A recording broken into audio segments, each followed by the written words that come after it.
Hello my dear students, कैसे हैं आप लोग। पढ़ाई लिखाई चल रही होगी।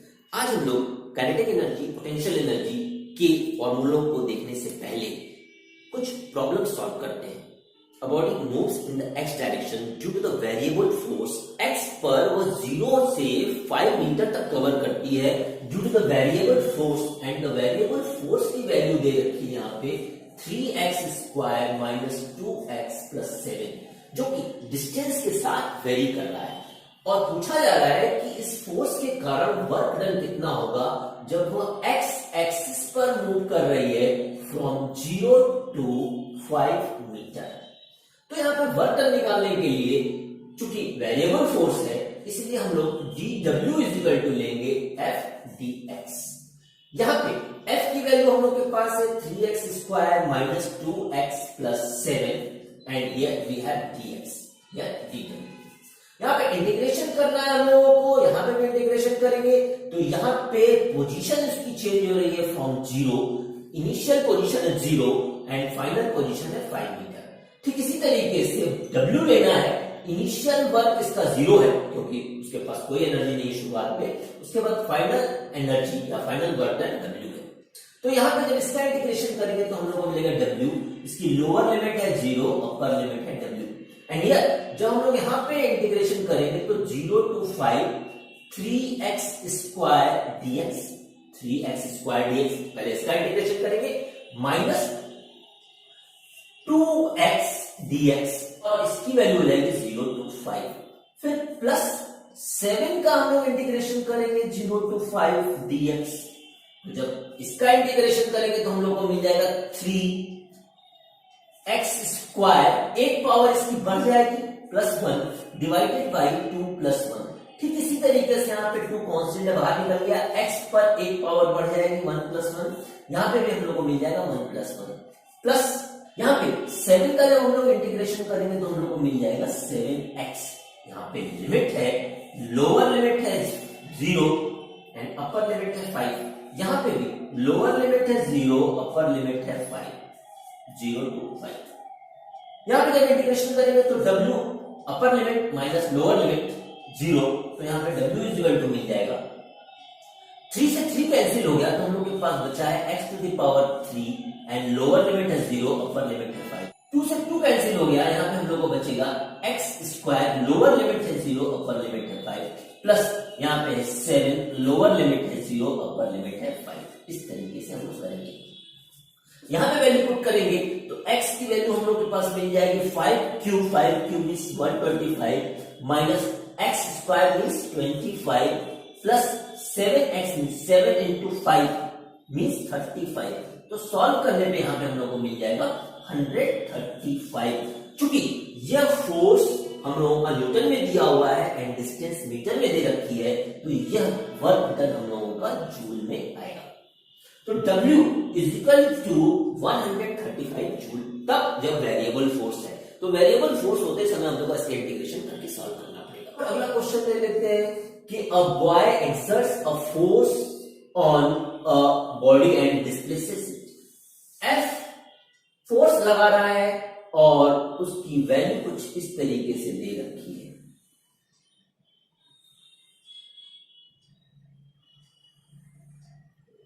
ये y एक्सिस पे फोर्स है, x एक्सिस पे डिस्प्लेसमेंट है। यहाँ पे 0, 50, 100, यहाँ पे ये 16 और ये है 10।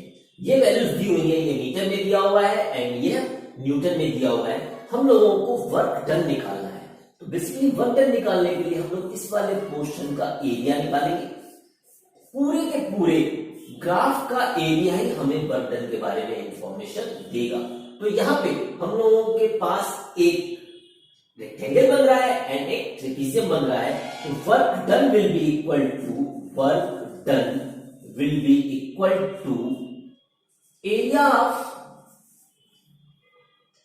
Parallelogram plus area of trapezium. ये इसका हम लोगों को एरिया लेना है एंड इस ट्रेपेजियम का हम लोगों को एरिया लेना है। अगर इसकी नेमिंग कर दी जाए, यहां पे हम लोग नेमिंग कर देते हैं, इसको ओ ही मान लेते हैं, this is A, this is B, C, D, E. तो एरिया ऑफ पैरेललोग्राम हम लोग को मिल जाएगा area of O A B C plus area of trapezium, area of trapezium that is B D F C. तो इन दोनों का एरिया हम लोग को निकालना है। Area of O A B C की लेंथ हम लोगों के पास दी हुई है 100, जिसको हाइट भी कह सकते हैं, इनटू ब्रेड्थ दी हुई है 10, तो 100 इंटू 10 प्लस इसका एरिया, ट्रेपीजियम का एरिया होता है half sum of two parallel sides. तो पैरेलल साइड्स हम लोग को यहां पे मिल रही है BC प्लस DF। BC एक पैरेलल साइड है, दूसरी DF पैरेलल साइड है, एंड दोनों के बीच की डिस्टेंस, ये वाली डिस्टेंस है, दैट इज CF। दोनों पैरेलल लाइन के बीच की डिस्टेंस ये ले ले चाहे ये ले ले, दोनों ही 16 माइनस 10, 16 माइनस 10 मींस 6 है। तो यहां पे हम लोग को मिल गया 1000 प्लस हाफ, BC की वैल्यू है 100 एंड DF की वैल्यू हो जाएगी, ये 50 दी हुई है, एंड CF की वैल्यू है 16 माइनस 10 मींस 6। तो इसको फर्दर सॉल्व करेंगे तो 1000 प्लस 75 इंटू 6, तो हम लोग को यहां पे मिल जाएगा 1000 प्लस 450 मींस 1450 जूल। अगर कोई भी ग्राफ दिया हुआ है between the force and displacement, तो उस केस में उस ग्राफ का एरिया निकाल के हम लोग फर्दर निकाल सकते हैं। अब हम लोग variable force and constant force पर काइनेटिक एनर्जी निकालेंगे। All of you know that kinetic energy is nothing but energy possessed by the body due to its motion.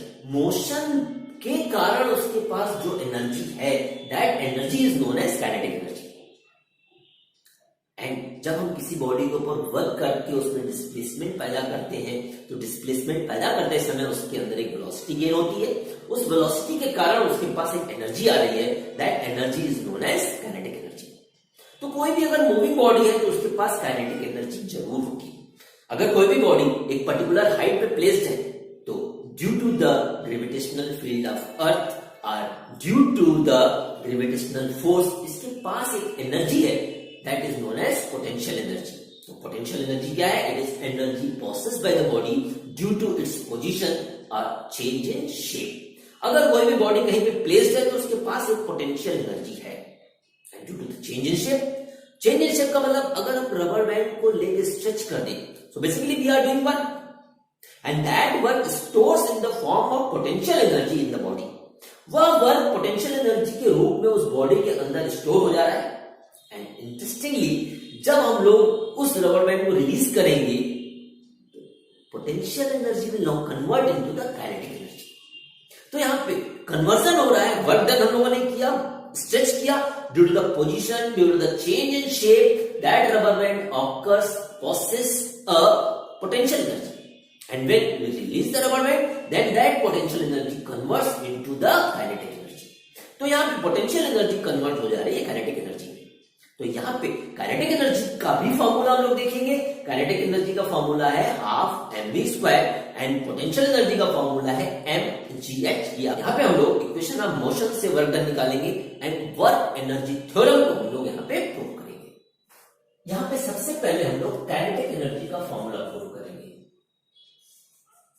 Energy कौन सी? काइनेटिक। इसको काइनेटिक एनर्जी भी हम लोग लिख सकते हैं। काइनेटिक एनर्जी के फॉर्मूले के लिए suppose that a body of mass m is at rest position, उसकी इनिशियल वेलोसिटी है 0 and after a force F, अगर हम इसके ऊपर एक फोर्स F लगा देते हैं तो इसके अंदर डिस्प्लेसमेंट हो जा रहा है t, इसके अंदर एक एक्सेलरेशन प्रोड्यूस हो रहा है and it covers the displacement d in time t। तो यहां पे एक्सेलरेशन हम लोगों के पास है a, डिस्प्लेसमेंट है d के बराबर in time t। Time t में due to force F by acceleration a body moves from position A to B by covering a distance d and इसकी फाइनल वेलोसिटी v हो जा रही है। तो यहां पे वर्क डन हो जाएगा हम लोगों के पास force into displacement. And force की वैल्यू होती है हम लोग के पास m into a and here it is t. And by the third equation we know that v square is equal to u square plus 2a, displacement is t. तो यहाँ पे इनिशियल वेलोसिटी तो जीरो है, so v square is equal to 2ad, means at the place of ad we can write v square by 2. तो ad की जगह हम लोग लिख सकते हैं v square by 2. तो यहाँ पे वर्क डन हम लोगों को मिल रहा है, work done is equal to at the place of AD we can write v square by 2. यहां पर हम लोग ले सकते हैं half mv square. This half mv square is known as kinetic energy. Basically this is the energy possessed by the body due to the velocity or due to the motion. And इसके पास यह kinetic energy आई है due to the work done, जिस work done के कारण उसकी position shift हुई from A to B and उसमें displacement हुआ d के बराबर और उसकी वेलोसिटी में चेंज हुआ v तक का. इस वर्क डन के कारण ही हमें ये काइनेटिक एनर्जी मिल रही है. So basically this is known as kinetic energy half mv square. इस काइनेटिक एनर्जी का रिलेशन हम लोग लीनियर मोमेंटम के साथ निकाल सकते हैं. रिलेशन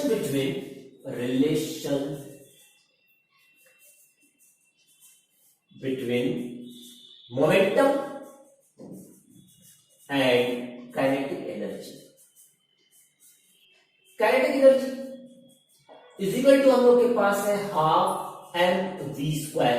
यहां पे हम m से मल्टीप्लाई करके m से डिवाइड कर दें तो यहां पे लिख सकते हैं half m square v square.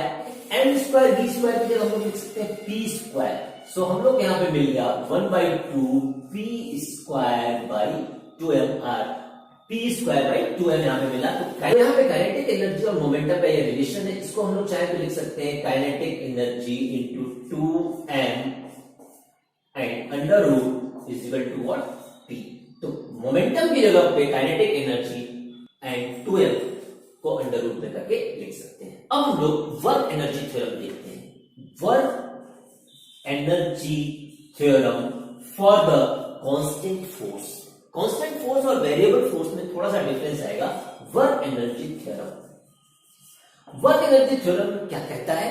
The work applied over the body is responsible for increase in kinetic energy और चेंज इन काइनेटिक एनर्जी. जो भी वर्क हम कर रहे हैं ओवर द बॉडी, उस वर्क से काइनेटिक एनर्जी में चेंज हो रहा है. जो भी हम वर्क कर रहे हैं ओवर द बॉडी, उस वर्क के कारण बॉडी में डिस्प्लेसमेंट आएगा. उस बॉडी में डिस्प्लेसमेंट के कारण वह बॉडी एक वेलोसिटी एक्वायर करेगी. एक्सेलरेशन के कारण, वेलोसिटी के कारण उसके पास एक एनर्जी आ रही है, that is due to the motion. और ये मोशन वाली एनर्जी कहलाती है kinetic energy. So basically work energy theorem ये कहता है कि work done over the body is responsible for change और increase in kinetic energy of the body. तो उसको देखते हैं. हम लोग के पास थर्ड इक्वेशन ऑफ मोशन है v square is equal to u square plus 2a. s की जगह हम यहां पे लिख सकते हैं डिस्प्लेसमेंट. यहां पे हम लोग लिखना चाहे तो लिख सकते हैं v square minus u square is equal to 2ad. अगर हम दोनों तरफ यहां पे 1/2m से मल्टीप्लाई कर दें तो यहां पे मिल जाएगा 1/2m v square minus 1/2m v square. And यहां पे मिल जाएगा 1/2m से मल्टीप्लाई कर रहे हैं 2ad अपने जगह पे, multiplying half with both the sides. तो यहां पे हम लोग के पास काइनेटिक एनर्जी मिल रही है, वह है final kinetic energy due to the final velocity. And यहां पे हम लोग को मिल रही है काइनेटिक एनर्जी. यहां पे इनिशियल काइनेटिक एनर्जी मिल रही है और यहां पे फाइनल काइनेटिक एनर्जी है. तो यहां पे हाफ हाफ कैंसिल हो गया, हम लोग को मिला MAD. और यहां पे हम लोग at the place of MA we can write F and D अपने जगह पे है. तो हम लोग को यहां पे kinetic energy final minus kinetic energy initial is equal to force into displacement and force into displacement is known as work done.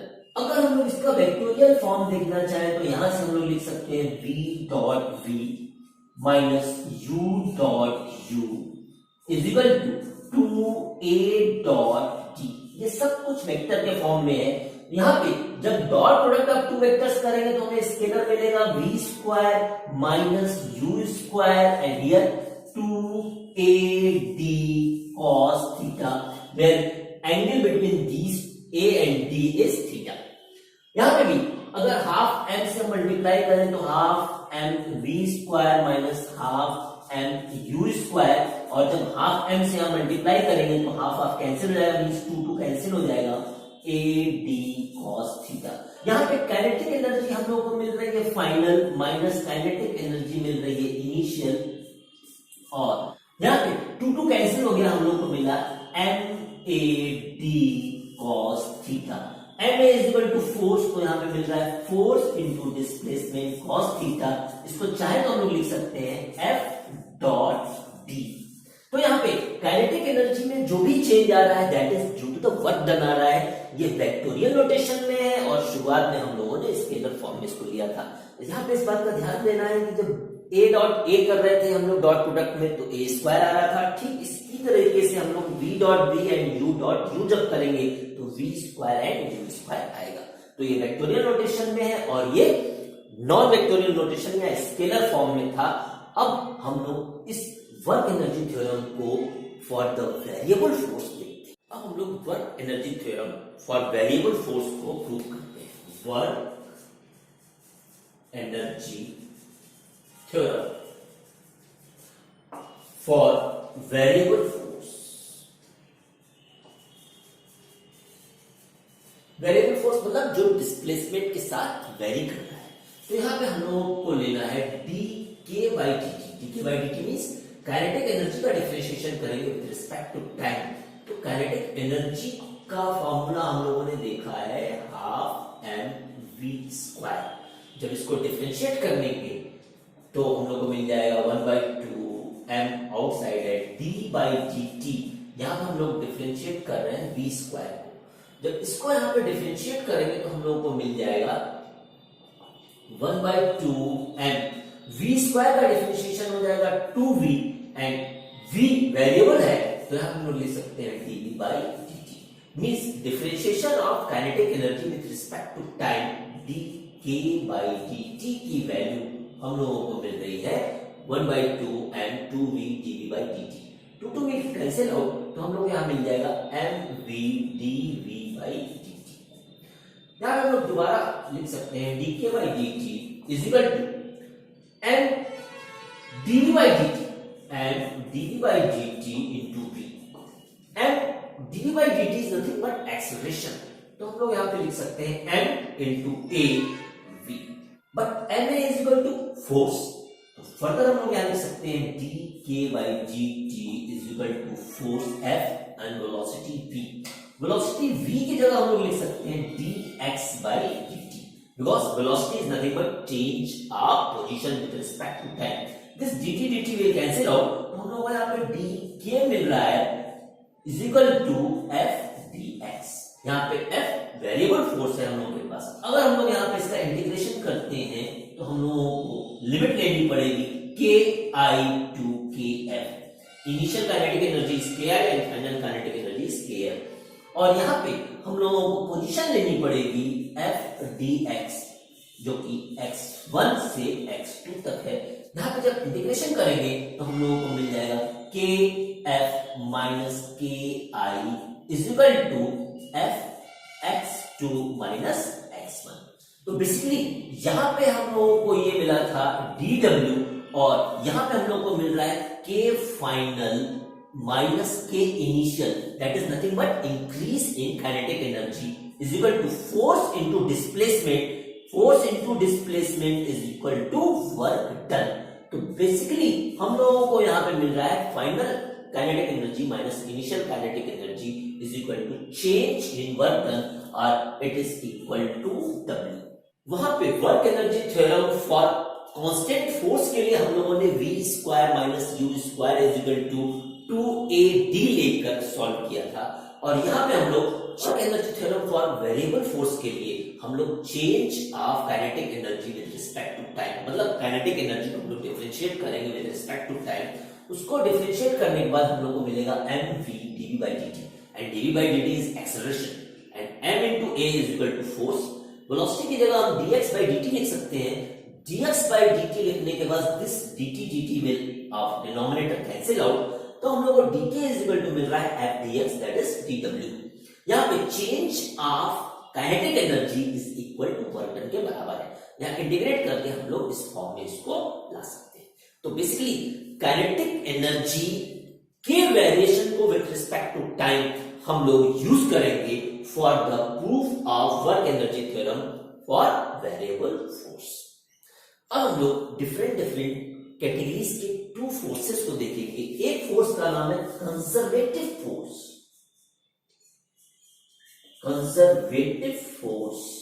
And दूसरा फोर्स का नाम है नॉन कंजर्वेटिव फोर्स।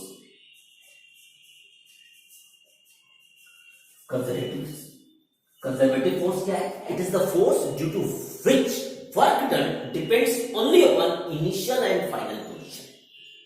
मतलब ऐसा फोर्स जिसके कारण किया गया वर्क केवल इनिशियल और फाइनल पोजीशन के ऊपर डिपेंड कर रहा है, उसके पाथ के ऊपर डिपेंडेंट नहीं है।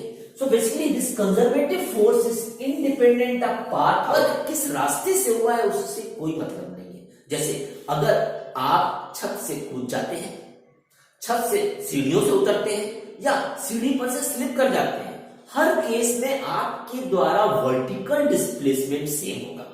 So work done will B same. यहां पे पाथ के ऊपर डिपेंडेंसी नहीं है उस वर्क डन की, वह केवल और केवल magnitude of force that is here gravitational force and displacement के ऊपर डिपेंड कर रहा है। किस रास्ते से वर्क हुआ है उससे कोई मतलब नहीं है। So conservative force is the force due to which work done depends only upon initial and final position. It does not depend upon the path through which work is done. तो अगर छत से आप नीचे उतरते हैं तो केवल आपके वर्टिकल डिस्प्लेसमेंट के ऊपर ही वर्क डन डिपेंड कर रहा है। तो यह फोर्स जो कि आपको ऊपर से नीचे लेके आ रहा है वह है ग्रेविटेशनल फोर्स। तो basically gravitational force is a conservative force. अब केवल ग्रेविटेशनल फोर्स ही कंजर्वेटिव फोर्स नहीं है, हम लोगों के पास इलेक्ट्रिक फोर्स, मैग्नेटिक फोर्स भी कंजर्वेटिव फोर्स है। तो magnetic force, electric force, gravitational force, इनके द्वारा किया गया वर्क कभी भी पाथ के ऊपर डिपेंड नहीं करता है। यह केवल और केवल इनिशियल एंड फाइनल पोजीशन के ऊपर डिपेंड करता है। तो मन में क्वेश्चन आता होगा कि नॉन कंजर्वेटिव फोर्सेस क्या है? नॉन कंजर्वेटिव फोर्स वह फोर्स है जिसके कारण किया गया वर्क डिपेंड करता है इनिशियल फाइनल पोजीशन पे, साथ ही साथ वह इस चीज के ऊपर भी डिपेंड करता है कि किस पाथ से वर्क किया गया है। अगर पाथ डिफिकल्ट है तो वर्क डन डिफरेंट होगा। अगर path through which the work is done rough, smooth या डिफरेंट अड़चने लगता है तो उस केस में वर्क डन डिफरेंट मिलेगा। तो यहां पे मन में क्वेश्चन आता होगा नॉन कंजर्वेटिव फोर्स का एग्जांपल क्या है? तो आप पढ़ चुके हैं force of friction. Force of friction depends upon the path through which the work is done. Actually जब हम किसी भी बॉडी को हम लोग against the force of friction खींचते हैं तो फोर्स हम इधर अप्लाई कर रहे हैं and force of friction opposite to the direction of applied force है। ये अप्लाइड फोर्स इधर काम कर रहा है एंड फ्रिक्शन अपोजिट डायरेक्शन में काम कर रहा है। डिस्प्लेसमेंट अगर इधर हो रहा है and force of friction opposite direction में है तो उस केस में वर्क डन dw की वैल्यू हो जाएगी f d cos 180 डिग्री, क्योंकि ये फोर्स f है, इसको अप्लाइड फोर्स p मान लें, ये फोर्स f है, f और डिस्प्लेसमेंट के बीच का एंगल 180 डिग्री है और 180 डिग्री की वैल्यू होती है -1। तो इस केस में वर्क डन -f दिया रहा है। माइनस साइन का मतलब यह है कि force of friction opposite direction में वर्क कर रहा है। यहां पे फोर्स ऑफ फ्रिक्शन उस पाथ के ऊपर डिपेंड कर रहा है जिस पाथ पर वर्क किया जा रहा है। अगर पाथ स्मूथ है तो work done by the force of friction will be less, ये नेगेटिव वाला पोर्शन कम होगा। और अगर पाथ रफ है, रफ सरफेस है, तो उस केस में work done by the force of friction will be more. तो फोर्स ऑफ फ्रिक्शन एक नॉन कंजर्वेटिव फोर्स है which depends upon initial and final position, यहां से यहां तक जा रहा है, and path through which the work is done. तो कंजर्वेटिव फोर्स को हम अलग अलग तरीके से भी डिफाइन कर सकते हैं। कंजर्वेटिव फोर्स पाथ के इंडिपेंडेंट है, तो इसमें वेक्टर का कोई भी यूज नहीं होगा। अगर बॉडी ए पॉइंट से बी पॉइंट तक जा रही है, ए से बी तक गई और वो वापस ए पर आ जा रही है, यहां ए से बी तक गई और वापस वह बी से ए पर आ जा रही है, तो उस केस में work done in the close path will be equal to 0। Work done क्या होगा?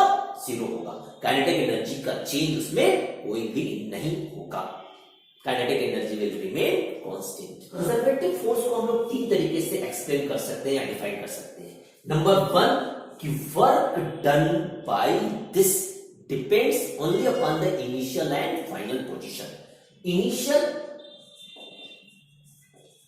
एंड फाइनल पोजीशन, इस बात का ध्यान देना है कि work done due to this force है, फोर्स वर्क डन के ऊपर डिपेंड कर रहा है। Initial and final position. Number 2 work done in the close path is equal to 0, dw is equal to 0। एक कंप्लीट ट्रिप का वर्क डन 0 है। यहां पे अगर वर्क डन 0 है तो kinetic energy is equal to constant. मन में क्वेश्चन आता हो कि काइनेटिक एनर्जी कांस्टेंट कैसे होगी? अगर हम लोग एक स्प्रिंग को फोर्स लगा के स्ट्रेच कर देते हैं, खींच के छोड़ देते हैं, तो जब छोड़ेंगे तो जब स्प्रिंग मिड पॉइंट अपने अनस्ट्रेच्ड पोजीशन में आएगी तो उस केस में उसके पास मैक्सिमम वेलोसिटी होगी और ड्यू टू द मोशन वह अपने आप कंप्रेस हो जाएगी। एक स्प्रिंग को अगर हम खींच के छोड़ दें तो आइडियल केस में वह अपने मीन पोजीशन में आएगी, अपने इनिशियल पोजीशन में आएगी, जिसके पास उस समय काइनेटिक एनर्जी मैक्सिमम होगी और फिर इनर्शिया और मोशन के कारण वह कंप्रेस हो जाएगी और कंप्रेस होते समय उसकी वेलोसिटी 0 हो जाएगी। पर जब वो वापस लौटेगी और मीन पोजीशन पे आएगी, इनिशियल पोजीशन पे आएगी, तो उस केस में उसके पास फिर से वेलोसिटी आ जाएगी। एंड इंटरेस्टिंगली जब पहले बार वो मीन पोजीशन पे आई थी तो उस समय उसके पास जो वेलोसिटी थी वह दोबारा आने पर सेम वेलोसिटी गेन करेगी। मतलब velocity of the spring at the initial और mean position will remain unchange. इसीलिए कहा जाता है कि वेलोसिटी अगर कांस्टेंट है तो kinetic energy of the body will remain constant. Means यह जो फोर्स स्प्रिंग लगा रही थी वह फोर्स कंजर्वेटिव फोर्स है क्योंकि उसके कारण काइनेटिक एनर्जी कांस्टेंट है एंड कंप्लीट ट्रिप का work done is equal to 0 है। तीसरी चीज जिसके थ्रू हम लोग कंजर्वेटिव फोर्स को एक्सप्लेन कर सकते हैं, ये ऐसा फोर्स है जो कि स्केलर नोटेशंस के ऊपर ही डिराइव हो रहा है या स्केलर नोटेशंस ही इसको एक्सप्लेन कर रहे हैं। अब हम लोग पोटेंशियल एनर्जी को एक्सप्लेन करते हैं। Potential energy, potential energy, potential energy को जनरली हम लोग यू से रिप्रेजेंट करते हैं। एनसीईआरटी बुक में इसको वी से रिप्रेजेंट किया गया है, बट काइनेटिक एनर्जी को के से रिप्रेजेंट करते हैं एंड पोटेंशियल एनर्जी को यू से। पोटेंशियल एनर्जी है क्या? Potential energy is the possibility और कैपेसिटी टू डू एक्शन। या पॉसिबिलिटी क्रिएट करता है या एक्शन को बताता है या इंफॉर्मेशन देता है about the capacity to do work या पॉसिबिलिटी टू डू वर्क। जैसे अगर हम लोगों के पास एक स्ट्रेच्ड स्प्रिंग है, स्प्रिंग को खींच दिया गया है, तो जो भी हम वर्क कर रहे हैं वह वर्क उस स्प्रिंग के अंदर स्टोर हो जाएगा in the form of potential energy. क्योंकि जब हम स्प्रिंग को रिलीज करेंगे तो उस केस में स्प्रिंग स्टोर्ड एनर्जी को रिलीज करेगी, मींस स्टोर्ड एनर्जी को कन्वर्ट करेगी काइनेटिक एनर्जी में, जिसके कारण वह मोशन में आ जाएगी। जैसे रबर बैंड का केस दिया था हम लोगों ने कि when we apply force over the rubber band we are producing a displacement in the rubber band. Rubber band के स्ट्रक्चर में चेंज होने के कारण एक वर्क हम लोगों ने उसके ऊपर किया, that work stores in the form of potential energy in the body.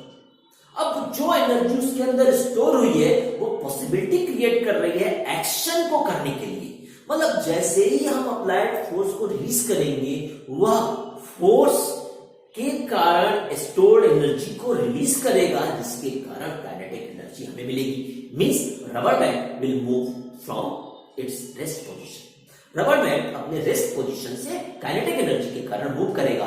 वह काइनेटिक एनर्जी इसलिए मिली क्योंकि उसके अंदर स्टोर्ड एनर्जी थी। तो इनिशियली हम लोगों ने जो वर्क उसके ऊपर किया, उस वर्क की स्टोरिंग हो गई उसके अंदर, तो पोटेंशियल एनर्जी को हम लोग कह सकते हैं stored energy in the body और सिस्टम। तो उस पोटेंशियल एनर्जी जो कि उसके अंदर स्टोर हुई है वर्क डन के कारण, वही कन्वर्ट होगी in the form of kinetic energy, जिसके कारण वह बॉडी मोशन में आ जाएगी, रबर बैंड मोशन में आ जाएगा। यहां पर अगर किसी बॉडी को हम लोग जमीन से उठा के h हाइट तक लेके जाते हैं, तो वह बॉडी हमेशा due to gravitational field of earth, gravitational force of earth के कारण अर्थ की ओर जाने की कोशिश करेगी। तो हम लोगों ने उसमें डिस्प्लेसमेंट प्रोवाइड करके उसमें वर्क डन किया, उसके ऊपर एक वर्क किया है जो क्वेश्चन एनर्जी के फॉर्म में स्टोर हो गया है। और वह बॉडी जब हम फोर्स को रिलीज करेंगे, अप्लाइड फोर्स जिसके कारण ऊपर ले गए थे, उसको जब रिलीज करेंगे तो वह बॉडी अपने आप को अर्थ सरफेस पर लाने की कोशिश करेगी due to the stored energy. जहां पे जब हम फोर्सफुली बॉडी को ऊपर ले जा रहे थे तो अप्लाइड फोर्स हम लोगों का ऊपर की तरफ था, पर ग्रेविटेशनल फोर्स mg नीचे की ओर काम कर रहा है। डिस्प्लेसमेंट भी हम लोगों का ऊपर की ओर है, ये डिस्प्लेसमेंट भी ऊपर की ओर है। तो work done by the earth, work done by the gravitational field or force will be equal to force into displacement and angle between them is 180 degree. तो यहाँ पे F जो कि अर्थ लगा रही है mg है, डिस्प्लेसमेंट d है और ये वैल्यू है mg। तो यहाँ पे W is equal to minus mgd, जिसको हम लोग mgh के रूप में भी लिखते हैं। तो जो work done applied by the gravitational field है वो हम लोग को मिल रहा है mgh विथ माइनस साइन। तो पोटेंशियल एनर्जी इस केस में हम लोगों को मिल जाएगी U will be equal to negative of work done by the earth, negative of work done by earth, and work done by earth our gravitational field is minus mgh. This minus will cancel out, so we will get mgh. तो यहाँ पे जो भी potential energy हमें मिल रही है that is equal to negative of work done by gravitational force or work done by gravitational field. तो gravitational field जो भी वर्क कर रही है वो नेगेटिव होगा, और यहां पे एक नेगेटिव आ रहा है तो नेगेटिव मिलकर क्या हो गया, पॉजिटिव। इस बात का भी ध्यान देना है कि जब हम बॉडी ऑफ मास m को ग्राउंड से h हाइट तक ऊपर लेके जा रहे हैं, तो जो फोर्स हम F लगा रहे हैं उस फोर्स की value magnitude wise equal to mg होगी। जो भी बॉडी ऑफ मास m है उसके ऊपर हम जो भी फोर्स लगाएंगे वह force F will be equal to the weight of that body, and weight of that body is equal to mg। जो भी फोर्स हम F लगा रहे हैं वह weight ऑफ बॉडी के बराबर होगा जो कि नीचे और काम कर रहा है। तो यहाँ पे हम लोग जो फोर्स लगा रहे हैं उसके कारण जो वर्क हो रहा है वह हम लोगों के पास पॉजिटिव है। तो potential energy applied work done के कारण जो हमें मिलेगी वो mgh मिलेगी। अगर हम लोग अर्थ के रिस्पेक्ट का वर्क डन लेते हैं तो उस केस में यहाँ पे माइनस साइन आएगा, तो potential energy will be equal to negative of work done by earth और ग्रेविटेशनल फील्ड ऑफ अर्थ होगा। अगर हम लोग यहाँ h को वेरिएबल लेके चलते हैं तो हम लोग चाहे तो लिख सकते हैं du by dh will be equal to mg, and mg is equal to what, force। अगर अर्थ के रिस्पेक्ट में लेते हैं तो यहाँ पे माइनस साइन आएगा, और अगर हम अर्थ के रिस्पेक्ट में नहीं लेते हैं, इस F के रिस्पेक्ट में लेते हैं तो प्लस आएगा। So derivative of potential energy will be equal to force. तो यहां हम लोग लिख सकते हैं du by dx is equal to force. इस बात का ध्यान देना है कि फोर्स अप्लाइड बाय अर्थ है तो माइनस आएगा, and force applied by us है इक्वल टू द वेट है तो वहां पे हम प्लस कंसीडर करके चलेंगे। यहाँ पे ये पोटेंशियल एनर्जी का जो फॉर्मूला mgh आया है, this is for the very less distance from the surface of earth. Surface of earth से जब डिस्टेंस बहुत कम होगी तब के लिए एप्लीकेबल है। अगर डिस्टेंसेस बहुत ज्यादा है तो gravitational field of earth will vary, means acceleration due to gravity g vary करेगी। उस केस में ये mgh फॉलो नहीं होगा, यह एमजीएच एप्लीकेबल नहीं होगा। ओके, इस लेक्चर में इतना ही है। Have a nice day.